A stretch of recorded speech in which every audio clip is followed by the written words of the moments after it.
Okay, here we are, March 26th for the Stratton Mortgage Episode 9 of Season 1, little podcast about some mortgage industry things that are going on in the market today. My name is Bill Seach. I'm here along with Jimmy Buffett. And Adam Baumline. And our fearless wonder, Tom Christie, is off sick today, so he'll be back next week for your view and pleasure. But just talk a little about what's going on today, guys. I know the treasury market's way down going into spring. Yeah, rates are way down. So in some instances, if conventional loans are actually have a 3 in front of them on a fixed rate, which is nice. Yeah. FHA's in the mid 3s, which is really nice. Or government loans mid 3s, so that's good. So rates are down quite a bit. Of course, they go with credit score. Don't forget that part. Yeah. But, I did lock one at 3.875 today, which is awesome. Was it FHA or? The conventional. Conventional, yeah. So your APR is probably 3.9 or something, 4.0. That's pretty good. Yeah. Yeah, that's good. That'll help hopefully give us a nice, strong, continuing strong buyer's market and or real estate market and make it a little more affordable. You'll lower rate, especially with housing prices increasing. The bidding wars are on. Yeah, Have you had any ones going on recently? Yeah, I had somebody I ran payments on, I think, 5 or 6 different houses this weekend. They didn't get any of them. Same so that's a person. little frustrating. Yeah. And I don't know if they put bids on all of them, but I'm sure they put a bid on at least 1 or 2 of them. Well, I think the agent plays a big factor in that, too. I mean, who's doing it for you and that kind of thing, because, I saw he made a post. He got a couple other people in contract, so he definitely had a busy weekend. That's for sure. He was working all weekend, but just unlucky they weren't my buyers. But I'm sure right. I've been on the other end of that before too, where they are my buyers that I went in. So just kind of a crazy market. Yeah. How about you, Trey? You got anything going on like that? No. We've got a bunch of non-QM stuff that I'm working on. So. Oh yeah, I got one of those too. Ones. Explain to us what that means exactly, so the viewers can know. Non-QM loans are basically outside the box stuff. Okay, non-qualified mortgage. Yeah. Right. So it doesn't actually follow the same rules as Fannie Mae and Freddie Mac, but it does have I know the one I'm working on. Well, 2 I'm working on right now is a bank statement program for a self-employed borrower, where they may not have filed a return or they didn't file enough on the return or whatever it is to qualify, but we're going to take the average of, in my case, business bank statements. Business bank statements. Yeah. Well, they have business and personal now, so you can do either one, but it's more stringent if you use the business one, or I think it's tougher if you use the. Some of them are. That's what I was saying. Some of them they'll take an expense ratio out of there, and some of them won't. So depending on the scenario, and what somebody's got going on. I've got a bank statement one too, actually, and his job, he operates out of a gym, so he doesn't have any overhead expense. He doesn't have rent. He doesn't have utilities and things like that. So he literally has like really, really, really low overhead. And some of those bank statement lenders wanted to put like a 30 or 35% expense ratio. So they'd take 35% off his average, and that's what they'd use. Well, he doesn't have 35% expenses. So I found one that doesn't do that, which is nice because, Sure. Trying to max out his income. That's why we're doing it, because he's self-employed and he doesn't show. Business bank statements? Yeah, 24 months business bank statements. It's yeah. 90 LTV, right? Yeah, 10% down. Okay. It's a 5 or 7 year ARM, but allow him to get into the property. And then he'll be working, going forward with his accountant to make sure that he shows enough money to where, assuming rates are good, he could refinance into a conventional loan. Sure. So it's a way for him to get in the property now versus waiting a year or two, and then values are higher, rates may be higher, we don't know. Building some equity, of course. And building some equity in the property. So for him, and rents are going up, so it's like, in his case, it just behooves him to go ahead and try and purchase now, and get in with that program. So sure. Okay. Definitely nice for some people. And with rates being down, the rates on those programs are good, which helps. Yeah. No doubt. I've actually got one right now where it's kind of going to be a home renovation loan. So I don't know if anybody knows about that yet, but it's a really cool product. You can go to 97%. You can buy a house that needs work to it. They will appraise it on what it's going to be done when it's, when the work's already complete. Prior to, you get the 97% loan, and then the bank actually draws you money to do the work. Well, the contractor, but yeah, but you still, that's really a good deal, and that's kind of like it's for owner occupied, obviously, but you can buy a house and fix it at the same time the way you want it, if you do 20, assuming it's 20, maybe it's 25%, 20. I have to look at the guidelines, but Fannie, you can do the home style renovation on an investment property too, with I think at least 20% down. Oh, 20. Okay, so 20 if you're doing an investment property, right, it's going to take you, some time to get all that work done, 6-month time frame or something, or Sure. you're going to buy it and rent it out. Sure. Fix it up, get some equity. Sure. With that one, can't you even finance up to 6 months of like rent or mortgage payments? Yeah, one of them. If you can't live there, then you can actually finance up to 6 months payments into the loan. Assuming that it would appraise. But typically in those scenarios, if it's not livable, it's probably fairly dilapidated property. You're probably getting it at a pretty good price. You're probably going to have some equity there. So Nice. Which is the idea behind that loan. It's a nice loan. Yeah, Fix it up, make it the way you want it. Right. I haven't done one yet, so I'm kind of anxious to get in and see how it works out. It's the bid's out, as we just said on the other houses. What's going to happen with that, right? Yeah, that's the key, is getting the bid. That's the key to the whole thing there, is getting the correct, accurate bid from the contractor. Right. Because that's the piece that's up in the air. The credit package of the loan, the borrower, that's the same as a conventional loan or the same as an FHA loan, depending on what you're doing. Right. It's the contractor stuff, getting the bid right, so that way the appraiser can appraise it. Because the appraiser has to look at that bid and say, okay, John Smith is doing X, Y, and Z. They need that bid to be accurate to know how to appraise the property. If it's a very general bid, you're probably not going to get the value in the because he or she doesn't know what is really going on. Right. Hey, I'm putting in drywall and cabinets. Okay, well, what type of cabinets? What type of countertops? Are you adding square footage? Are you, Yeah, and Tom, my appraiser buddy, told me too. I actually called and asked about it. He said, it's going to be worth probably between $290 and $330, but he said assure the customer that he should probably finish the basement nicely and have a entertainment area out back, like patio, paper patio, whatever. So that stuff does come into play, obviously. So just every little for the heads up. And you can finance high, like if you want some high end cabinetry and stuff, you can finance that too. Yeah. There's no limit on.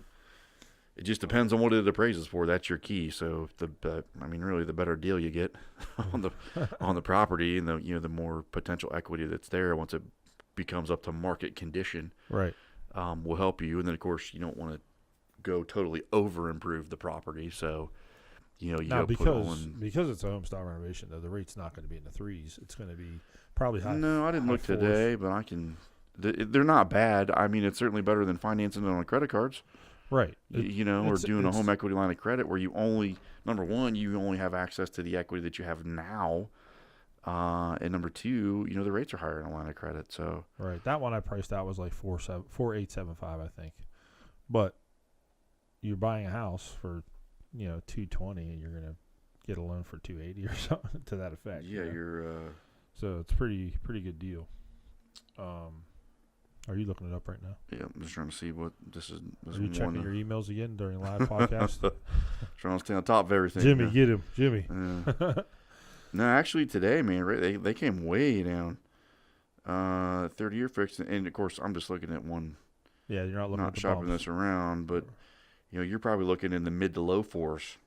Yeah. On a 30-year fix now. Well, you got to take credit score into account. Assuming 740 credit score. Right. You're definitely.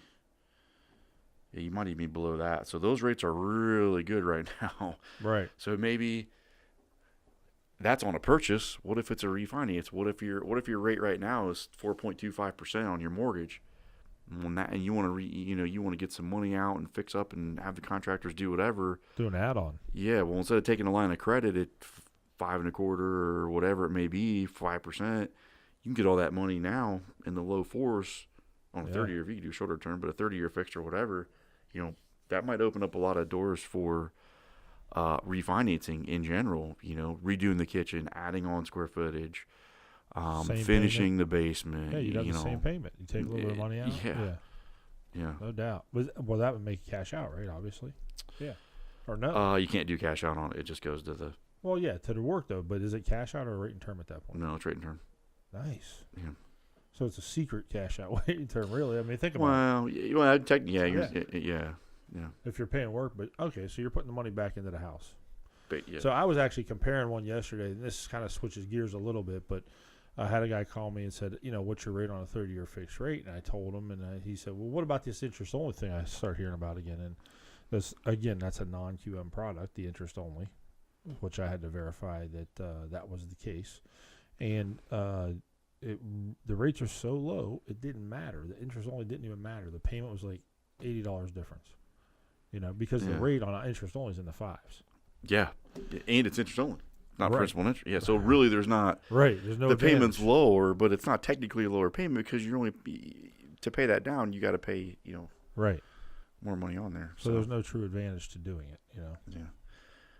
Depending on somebody's scenario. I mean, that's because we can do a line of credit or an 80% first and 10% second or something like that. But I mean, with the first mortgage fixed rate being so low, what would be your advantage to do that? Unless for some reason, I don't want to say guaranteed, but you're really expecting a raise. You're gonna have this big lump sum of money where maybe you just want an interest only payment on a portion of that money till you can pay it in full or pay it down. I mean, I'm sure there's a scenario that it would make, Sure. it's always a scenario that would make sense, or scenarios.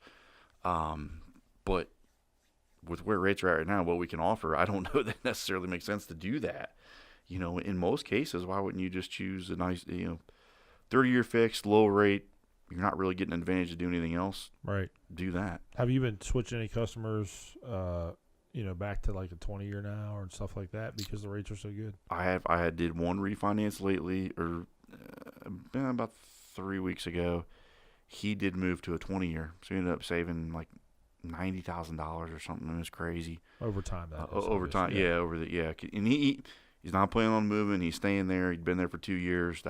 He's raising his daughter there. So you cut 8 years off the mortgage. Yeah, we cut 8 years off the mortgage. His payment went up like $50 or something. But it turned out, I mean, the net For the price of a dinner. Yeah, the net savings was People, are you hearing this? 90,000. Yeah. If you got your house and you've been there a few years, absolutely, right? Even if you go to a 25-year, you're cutting out 3 years. Look at shortening the term. Yeah, exactly. Lower rate, shorter term, probably the same payment, Sometimes it's smarter to even take a little bit more of a payment just to save that time and money, you know what I mean? So Yeah, for minimal cost. Yeah. Right. Okay. I do have to ask Trey, with the Jimmy Buffett shirt, are you in honor of a concert coming up or something? Or what's Tropical Tuesday. Tropical. Yeah. Oh, okay. All right. Tropical Tuesday. Maybe every week I'll wear a different shirt. I like There it. we go. We should all get one for next time. Yeah. Get a little parrot in here. How you guys doing on the March Madness poll?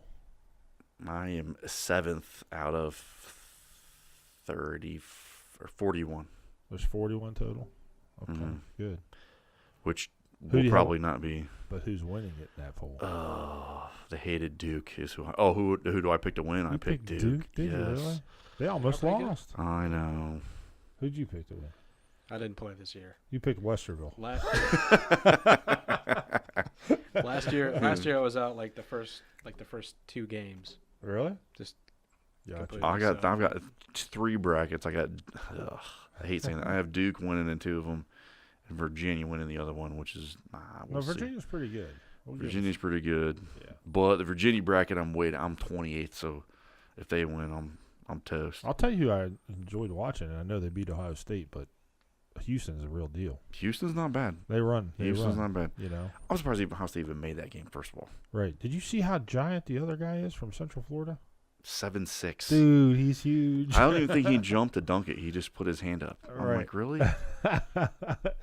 Right. And They went at him though. yeah, but they gave him a hard time. I mean, at one point, one bad move and they could have lost. So, Yeah, it anyways, was crazy. well, the weather's good though, and look, spring's here. It's time to buy some houses. Yeah. Give us a call, send us a message. We're on Twitter and Facebook and all that good stuff. If you have any questions or concerns about anything that you've seen in our podcast or listened to, please just call one of us and talk. It doesn't cost you anything to talk about.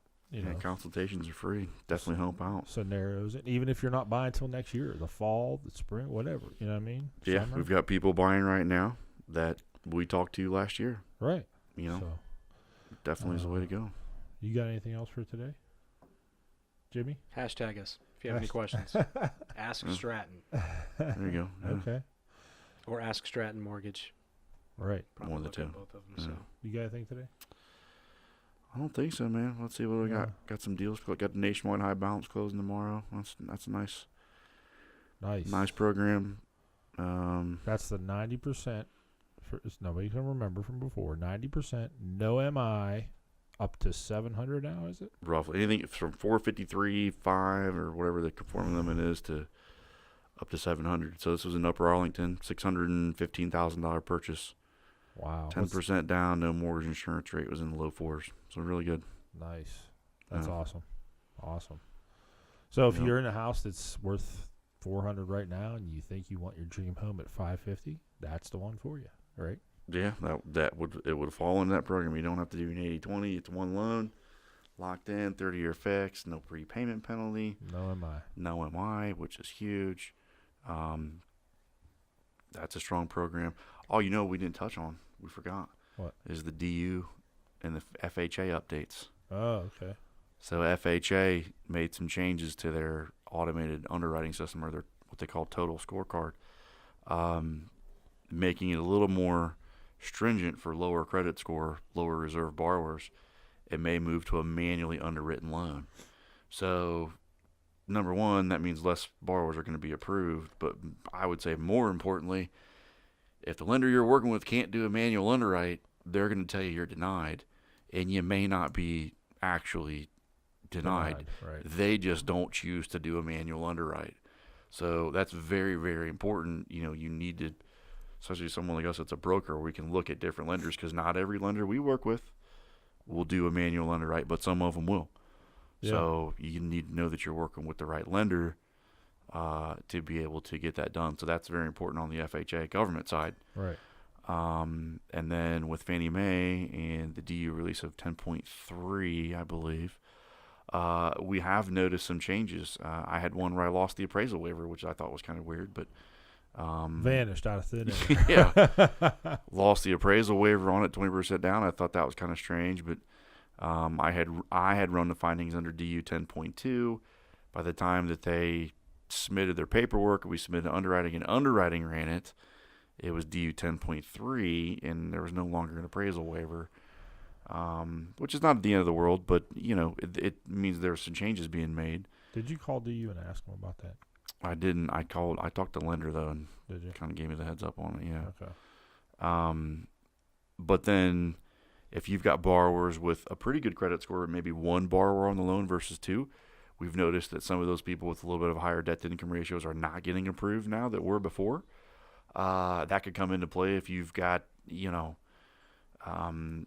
one of the two people on the loan start a commission job or has overtime that you can't use. It's going to artificially increase that debt-to-income ratio. Maybe they don't qualify now. That's a big if right now. So definitely, you want to make sure that your loan is being run through the automated underwriting system like we do up front. Do you think that's a direct result of defaults? I don't know. I almost feel like it's being proactive, where they're trying to they're seeing things coming through over time. Right. The automated system is approving. This is me speculating. I haven't patterns. Yeah, I haven't read this. Nobody shared this with me, but you would think that if they're seeing a pattern of a higher debt to income ratio and one borrower versus two, why does that matter? Well, if you have two borrowers and one borrower loses a job, the other borrower technically can maybe still make the mortgage payment. Not saying it's going to be easy, but it could, may be able to be done. Right. One person loses a job, if they don't have any savings, yeah, foreclosure, or late pays or whatever. That's a scary one. and could cause a problem. So probably just making some changes there, and it's more on the higher debt to income ratio. portion of that. But we've seen people with good credit scores. I've run a couple where I was kind of surprised Yeah. that they didn't get approved at certain. Well, I wonder levels. if there's something quirky that's kicking that one, that kicks it out though. If you had one that was like 640 and it hit it right, just hit it wrong, you know what I mean? Was it? It could be, but you got to check how many month reserves you have. Do they have reserves? Do they not have reserves? That's a big thing. You really need to look at everything coming into play right now. Right. On it, income, or there are other incomes. You got the income calculated correctly. Sure. Just because they're $20 an hour, 40 hours a week. What if their year-to-date average on their paycheck stub doesn't support 40 hours? You might have to use that lower number, unless it was a off. Right. Something happened, but you need to go worst case and just check it. So it's stuff we look at to make sure. Yeah. And just to be sure, just to be clear, no local bank really does a refer. Like, you can't walk into a bank and get a refer loan done. I don't know. I don't think they do. I don't know anybody that does. Well, they're gone now. The one I used to work at did, but yeah, it just depends on. Is It's that not. why- It has nothing necessarily to do with it being a bank or a lender. It has just how are they choosing to lend money. What's their FHA compare ratio? So what's their default rate versus everybody else? Is it higher? Is it lower? Now we're going down to 580 credit score is what we're talking about. Yeah. Okay. Yeah. But there was some other overlay you ran into with that now. That was a lender-specific overlay with their reserves. But the reason I went there is because the interest rate was 0.75% in rate better than the next available lender. And my borrower met the criteria of the overlay. So we were able to close it there, which, you're talking almost a percentage point in rate. That's a lot of money. Sure is. So it was a big deal for them to try and get that done. So plus another advantage of being a broker. Yeah. Find a better rate, right? Absolutely. Or able to close it, when one lender may say no, the other lender may say yes. So right. All right. You got anything else, guys? No? That's it for me. Again, if you have questions about stuff like that, just call and ask. Send a message, text, whatever. Because this stuff's, maybe over the top of a normal person listening to what we're talking about. But if you get specific, we can explain it. We can explain it a lot better in layman's terms of the hurdles we may have to overcome if buying something with a low credit score, that kind of thing. Or no credit score. Or no credit. Yeah, you can do it with no. You can do it with no credit. You score can. now. Those are actually the two that I'm working on right now. Nice. No credit scores. Yep. A little harder. But I got one at 610, but he doesn't have like any other credit trades. So he has one trade. That's it. It should work. You normally have to have, I think, two, isn't it? 2 or 3. You have to have at least three. two. Yeah. Two and rent. Yeah, we'll just Verifiable I'll have rent. to build it up. Yeah. Okay. All right, guys. Happy Tuesday to you, and hopefully your bracket gets a little better Over the weekend. All right. We'll see you next Tuesday. Peace.